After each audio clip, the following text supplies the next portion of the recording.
The Federal Aviation Administration Reauthorization Act that is before us shines as a beacon of safety, progress, and efficiency in the realm of aviation. It's not just any piece of legislation. It's a commitment to safeguarding lives, fostering innovation, and bolstering economic growth. At its core, this bill ensures that our skies remain safe for all who traverse them. It sets stringent standards for aircraft safety, air traffic control, and airport operations, ensuring that every flight is conducted with the highest level of care and expertise. Today, I rise to especially acknowledge the hard work that our air traffic controllers do day in and day out to keep our skies clear and safe for all. Back home in Olathe, Kansas, we have an air route traffic control center that is responsible for some 130,000 square miles of airspace. Covering that much airspace is no small feat, and it takes a team of highly skilled and trained controllers to get the job done. In fact, I made a visit to that control center in Olathe, and what I found was perhaps the most constant bombardment, a mentally challenging task of any job I've ever seen.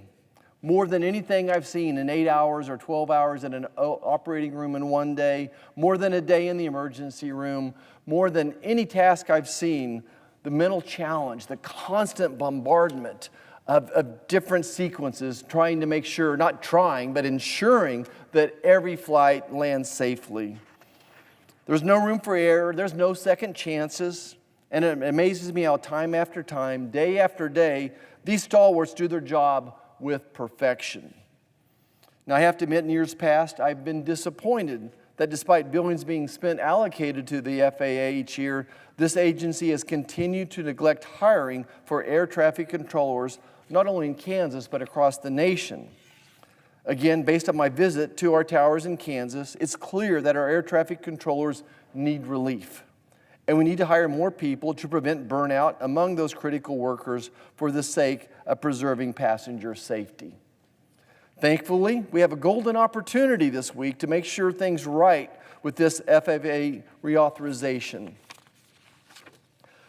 The compromise package included provisions to hire at maximum levels over the life of this bill and adopt a new staffing model to better project hiring needs in the future.